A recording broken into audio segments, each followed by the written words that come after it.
Guys, അപ്പോൾ ഏകദേശം 1.5 കൊല്ലം മുമ്പ് ഞാനൊരു CNC 2D പ്ലോട്ടറിൻ്റെ വീഡിയോ ചെയ്തിട്ടുണ്ടായിരുന്നു. ഫസ്റ്റ് ഓഫ് ഓൾ ഈ 2D പ്ലോട്ടർ എന്താണെന്ന് അറിയാത്തിട്ടുണ്ടെങ്കിൽ ഞാൻ പറഞ്ഞുതരാം. ഈ മെഷീൻ വെച്ച് നമുക്ക് പടം വരയ്ക്കാം, എഴുതാം. ഇത് വെച്ച് നമുക്ക് ബുക്കിൽ വരയ്ക്കാം, പേപ്പറിൽ വരയ്ക്കാം, ചുമരും വരയ്ക്കാം, ബോക്സും വരയ്ക്കാം. ഏത് ഫ്ലാറ്റ് ആയിട്ടുള്ള സർഫസിൽ വേണമെങ്കിൽ ഇത് വെച്ച് നമുക്ക് വരയ്ക്കാം. പിന്നെ ഇതിനകത്ത് നമുക്ക് പെൻസിൽ വെച്ച് യൂസ് ചെയ്യാം, പെൻ വെച്ച് യൂസ് ചെയ്യാം, മാർക്കർ വെച്ച് യൂസ് ചെയ്യാം.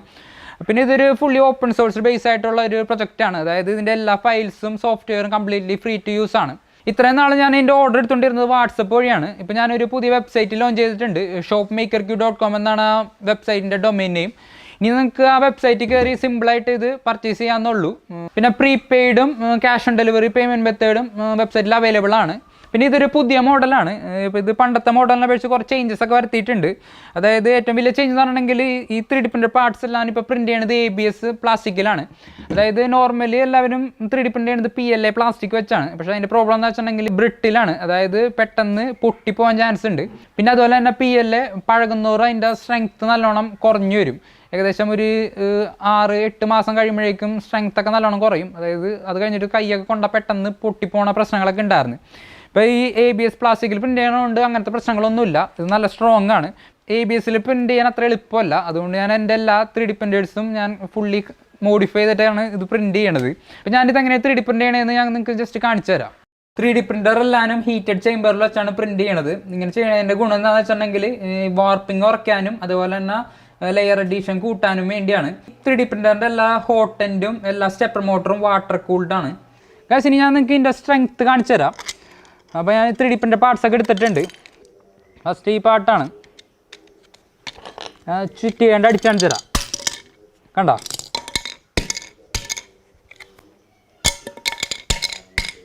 കേസ് ഇതങ്ങനെ പൊട്ടൂല.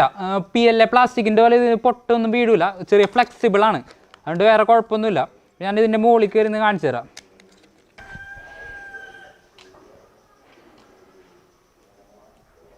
കണ്ടോ? ഞാൻ ഫുൾ ലോഡ് ഇതുമേ നിൽക്കണത്. എന്നിട്ടും പൊട്ടണില്ല. പിന്നെ അതുപോലെ തന്നെ ഈ പാട്ട് ഇതാണ് സ്റ്റെപ്പർ മോട്ടർ വെക്കണ പാട്ട്. കണ്ടോ? ഫുൾ ലോഡ് അതുമേ വന്നേക്കണം. എന്നിട്ടും ഒരു കുഴപ്പമില്ല. ഇതാണ്. ഇപ്പോൾ ഇതിന് എന്താണെന്ന് വെച്ചിട്ടുണ്ടെങ്കിൽ ചെറിയ മോഡിഫിക്കേഷനൊക്കെ വരുത്തിയിട്ടുണ്ട്. ഇതിൻ്റെ അടിയിൽ സപ്പോർട്ടൊക്കെ കൂട്ടിയിട്ടുണ്ട്. ഇത് PLAയിൽ പ്രിൻ്റ് ചെയ്യുന്ന സമയത്ത് ഇടയ്ക്കിടയ്ക്ക് ഇത് ഒടിഞ്ഞു പോകുന്ന പ്രശ്നങ്ങളുണ്ടായിരുന്നു. ഇപ്പോൾ അങ്ങനത്തെ പ്രശ്നങ്ങളൊന്നുമില്ല. ഇത് നല്ല സ്ട്രോങ് ആണ്. അതുകൊണ്ട് നിങ്ങളുടെ കയ്യിൽ വെച്ച് വല്ല കൈ തട്ടിയ അങ്ങനെ ഒടിയാനുള്ള ചാൻസ് ഒട്ടുമില്ല. ഒരിക്കലും അങ്ങനെ ഒടിയില്ല. ഇപ്പോൾ ഇത് ഒടിക്കണമെങ്കിൽ നിങ്ങൾ മെഷീൻ എടുത്ത് എറിയേണ്ടി വരും. എന്നാലാണ് ഇത് ഒടിയുള്ളൂ. പിന്നെ അടുത്ത ചേഞ്ച് എന്ന് പറഞ്ഞിട്ടുണ്ടെങ്കിൽ മെഷീൻ പടം വരയ്ക്കുന്ന സമയത്ത് നമുക്ക് മെഷീൻ പോസ് ചെയ്യാനും റെസ്യൂം ചെയ്യാനും ഞാനിവിടെ 2 പുട്ട് സ്വിച്ച് വെച്ചിട്ടുണ്ട്. അപ്പോൾ ഈ ബട്ടൺ നിൽക്കുകയാണെങ്കിൽ മെഷീൻ പോസ് ആവും. പിന്നെ അടിയിലത്തെ ബട്ടൺ നിൽക്കുകയാണെങ്കിൽ മെഷീൻ റെസ്യൂം ആവും. അപ്പോൾ ഇത് പെൻസിലും കൊണ്ടൊക്കെ വരയ്ക്കുന്ന സമയത്ത് വളരെ യൂസ്ഫുൾ ആയിരിക്കുള്ളൂ ഈ 2 സ്വിച്ച്. അതായത് പെൻസിലും കൊണ്ട് വരയ്ക്കുന്ന സമയത്ത് മോന തീർന്നു വേണമെങ്കിൽ നമുക്ക് മെഷീൻ പോസ് ചെയ്യാം. എന്നിട്ട് ആ പെൻസിലിൻ്റെ മോന ഒന്ന് സെറ്റാക്കിയിട്ട് നമുക്ക് റെസ്യൂം ചെയ്യാം. അപ്പോൾ ആ എവിടെ വെച്ചാണ് നിർത്തിയേക്കുന്നത് അവിടെ നിന്ന് തുടങ്ങി വരച്ചു തുടങ്ങിക്കോളും. പിന്നെ ഇവിടെയാണ് USB കേബിൾ കണക്ട് ചെയ്യാനുള്ള പോർട്ട്. ഇതിനകത്ത് കുത്താം. എന്നിട്ട് ലാപ്ടോപ്പിൽ അല്ലെങ്കിൽ PC കണക്ട് ചെയ്യാം. പിന്നെ അഡാപ്റ്റർ കുത്താനുള്ള പോർട്ടും ഇവിടെ സെറ്റാക്കിയിട്ടുണ്ട്. ഇതിപ്പോൾ 3 ടൈപ്പിലാണ് സെല് ചെയ്യണത്. ആദ്യത്തെന്ന് പറഞ്ഞിട്ടുണ്ടെങ്കിൽ ഫുള്ളി അസംബിൾഡ് ആയിട്ടുള്ള വേർഷനാണ്.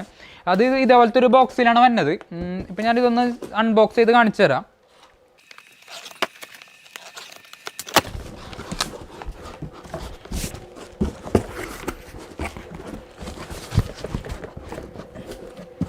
കണ്ടോ?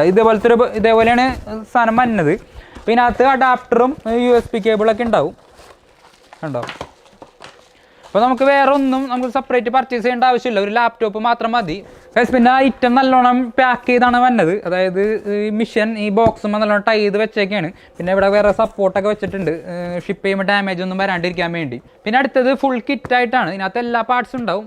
അത് നിങ്ങൾ തന്നെ അസംബിൾ ചെയ്തെടുക്കണം. അതായത് നിങ്ങൾക്ക് എക്സ്ട്രാ 2 സ്ക്രൂ ഡ്രൈവറും കൂടി ആവശ്യം വരും ഇത് സ്ക്രൂ ചെയ്യാനൊക്കെ ആയിട്ട്. ഇപ്പോൾ നിങ്ങൾ കിറ്റായിട്ടാണ് വാങ്ങണമെങ്കിൽ ഇതെങ്ങനെയാണ് അസംബിൾ ചെയ്യണമെന്നുള്ള വീഡിയോ ഷോപ്പ്മേക്കർക്ക് എന്ന യൂട്യൂബ് ചാനലിൽ അപ്ലോഡ് ചെയ്തിട്ടുണ്ട്. അപ്പോൾ അതിൻ്റെ ലിങ്ക് ഞാൻ ഈ വീഡിയോൻ്റെ ഡിസ്ക്രിപ്ഷൻ ബോക്സിൽ കൊടുത്തിട്ടുണ്ടാവും. പിന്നെ അടുത്തത് 3D പ്രിൻ്റഡ് പാർട്സിൻ്റെ കിറ്റാണ്. ഇതിനകത്ത് 3D പ്രിൻ്റഡ് പാർട്സും എല്ലാ സ്ക്രൂസും പിന്നെ അതിൻ്റെ കസ്റ്റം CNC ഷീൽഡും മാത്രമേ അതിനകത്ത് ഉണ്ടാവുള്ളൂ. ഈ മെഷീൻ എങ്ങനെയാണ് യൂസ് ചെയ്യണത് എന്നുള്ളതും പിന്നെ ഇതിനകത്ത് വേണ്ടിയിട്ടുള്ള സോഫ്റ്റ്വെയർ ഡൗൺലോഡ് ചെയ്ത് എങ്ങനെയാണ് യൂസ് ചെയ്യണത് എന്നുള്ള വീഡിയോ ഞാൻ ഷോപ്പ്മേക്കർക്ക് എന്ന യൂട്യൂബ് ചാനലിൽ അപ്ലോഡ് ചെയ്തിട്ടുണ്ട്. അപ്പോൾ ആ വീഡിയോൻ്റെ ലിങ്കും ആ ചാനലിൻ്റെ ലിങ്കും ഡിസ്ക്രിപ്ഷൻ ബോക്സിൽ കൊടുത്തിട്ടുണ്ടാവും. നിങ്ങൾക്കത് ചെക്ക് ചെയ്യാം. അപ്പോൾ ഇനി വരാൻ പോണ പ്രൊഡക്ട്സിൻ്റെ ഒക്കെ വീഡിയോ ആ ചാനലിലായിരിക്കും അപ്ലോഡ് ചെയ്യാൻ പോണത്. അപ്പോൾ ആ ചാനൽ സബ്സ്ക്രൈബ് ചെയ്യുക. So see you on the next video.